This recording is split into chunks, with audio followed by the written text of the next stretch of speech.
So far, we have followed Hannibal on his warpath from Iberia, through Gaul, across the Alps, and all the way into central Italy. He defeated the Roman legions time after time, and after just 7 months of campaigning in Italy, he stood only 130 kilometers from the capital. The road to Rome was open, less than 10 days' march away. But Hannibal's next move is a subject of much debate, and in this video, we want to discuss the decisions he made after his victory at Lake Trasimene. But first, a big shout out for our friends over at CuriosityStream, the world's first streaming service that addresses our lifelong quest to learn, explore and understand. Their library features nearly 2,500 documentaries, which you can access for only $3 a month. I personally prefer history, and just today I watched Castle Siege Defense, a documentary about 500 years of castle building during the Middle Ages, focusing on castle defenses, evolution of building techniques, and much more. You should definitely check it out. And you can watch it for free. CuriosityStream gives out 30 days of free unlimited access to their entire library to all of our viewers. And they don't just do history. On CuriosityStream, you can find documentaries about physics, space, biology, genetics, medicine, evolution, engineering, artificial intelligence, nanotechnology, and much more. After being subscribed to their service for a few months, I think they're one of the best streaming services available for anyone that loves watching documentaries. And they're available on many platforms. If you want to check out their entire library for free and help support our channel, click on the link in the description below and register using the code HistoryMarche to get 30 days of free unlimited access to thousands of documentaries on CuriosityStream.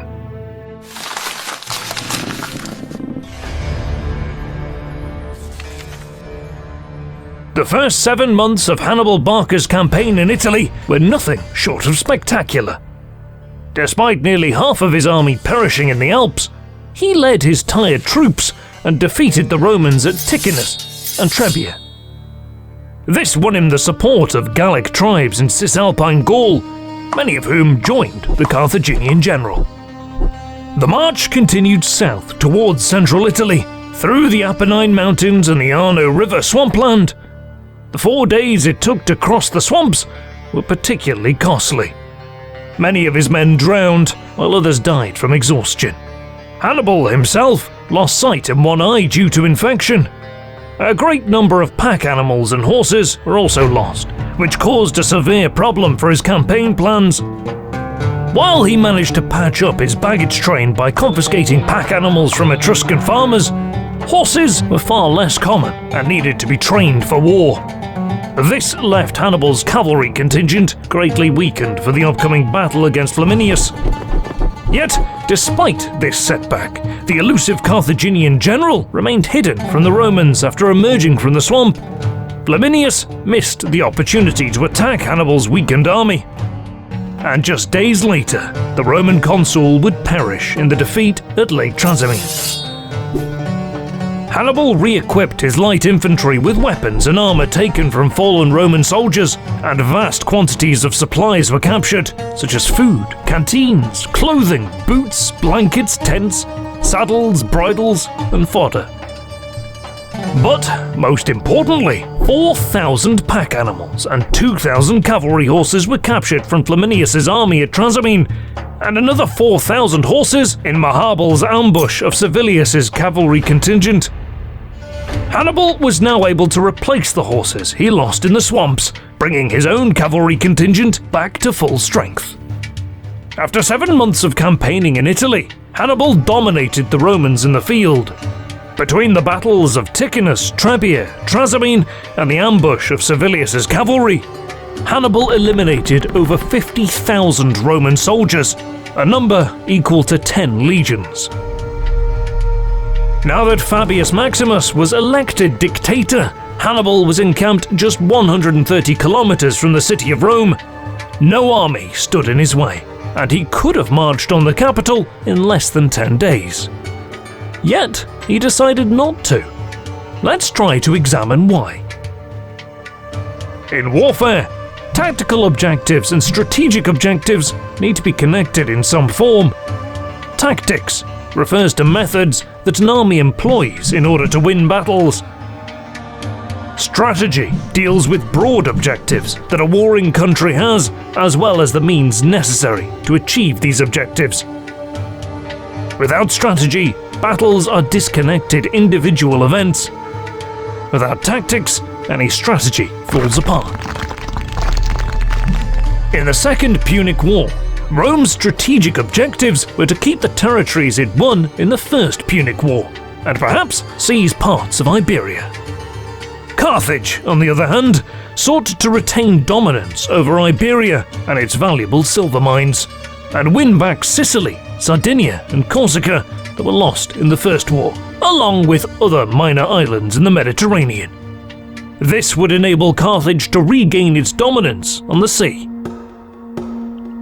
Rome correctly understood Carthage's objectives and moved to prevent them. Of the 11 legions that were in the field at the time of Hannibal's arrival in Italy, 2 were stationed in Sicily, 2 in Sardinia, and 2 were sent to Iberia, while 1 remained in Tarentum. 4 legions were left in Italy to deal with Hannibal. At the time of the battle at Lake Trasimene, 2 legions were commanded by Flaminius, which were destroyed. The other 2 were commanded by Servilius, which were rendered useless after the destruction of their cavalry, forcing Servilius to return north to fight an ongoing battle with the marauding Gauls. With the appointment of Fabius Maximus, Rome did authorize the formation of 2 new legions for the defense of the city, an annual practice that became regular as of 217 BC. But these legions likely were not fully trained, and perhaps weren't at full strength either. Hannibal had a clear advantage in the field. Furthermore, he could rely on the 70 Carthaginian ships that roamed the waters of the Etruscan coast, only 120 kilometers from Hannibal's position. Why did Carthage send these ships so far into Roman waters? 70 ships was over 60% of their entire fleet. Since they were not carrying reinforcements nor supplies for the army in Italy, their presence near Rome itself, at the same time when Hannibal was also so close to the capital, suggests that a possible land-sea operation was planned to take the city. The 70 Carthaginian warships would prevent Roman transport ships from ferrying troops from Sardinia to the capital, while Hannibal attacks the city. The fact that supports this is the positioning of the Roman fleet. Of the 220 ships in the fleet, 10 were at Ariminium on the Adriatic coast, 150 were protecting the waters of Sicily, and another 30 were stationed in Iberia to support the Scipio brothers. Therefore, only around 30 warships were protecting the capital. With 70 ships, Carthage had a clear naval advantage for any immediate operations against the city, and on land, Hannibal was virtually at the gates, unopposed. To move on the capital after Trasimene would have made tactical and strategic sense. An attack, a siege, or even a feint would have forced the Romans to withdraw troops from other theatres to protect the city. This would have exposed Sicily, Sardinia, or Iberia to Carthaginian attacks. At the same time, Hannibal could lift the siege to deal with any approaching armies. This failure to create a link between the strategic and tactical objectives perhaps played a decisive role in the outcome of the war. Hannibal himself later acknowledged that this was a missed opportunity, but he never explained his decisions. 2 main reasons for not attacking the Roman capital were suggested by historians. First, that Hannibal did not have enough troops to besiege the city due to its size and its garrison. This doesn't sufficiently explain why Hannibal decided not to attack. Namely, during the times of the Republic, the population of the city of Rome was between 450,000 and 500,000 people. The entire population lived in an area of just 13.5 square kilometers.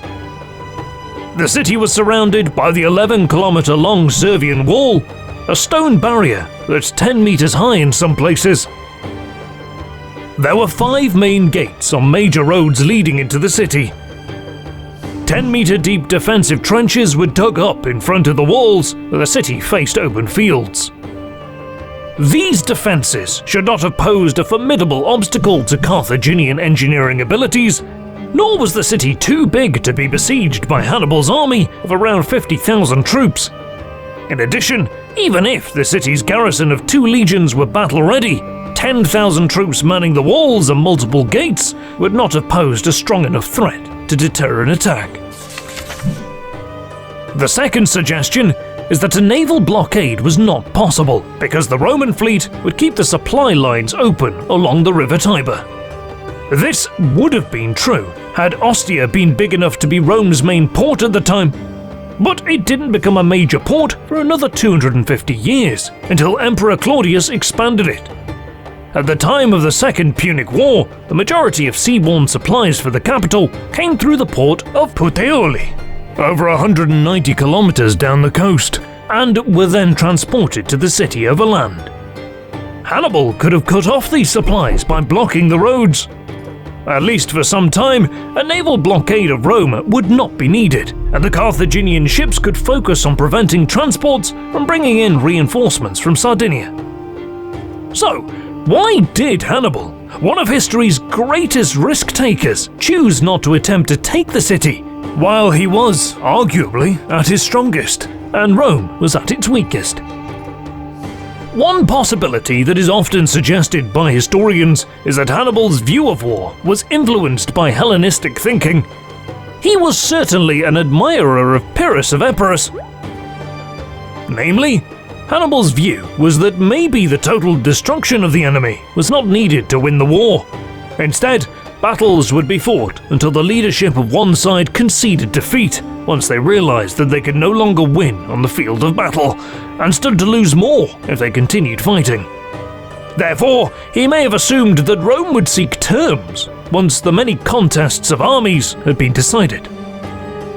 If Hannibal did indeed hold this conventional Hellenistic viewpoint, he may have thought that an attack on Rome would have been more costly than fighting battles in the open. But the Roman view of war was straightforward: destroy or be destroyed. Rome would not accept any form of defeat, no matter the cost. They would rather fight to the last man and have an enemy assert their dominance by imposing conditions on its citizens.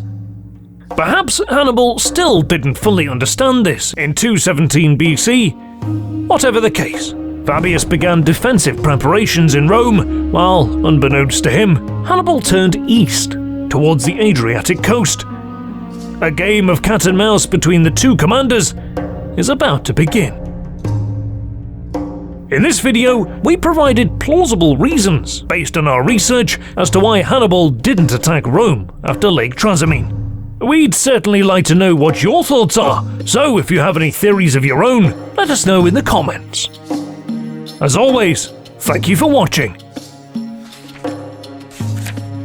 Credit goes to our awesome patrons for supporting our work.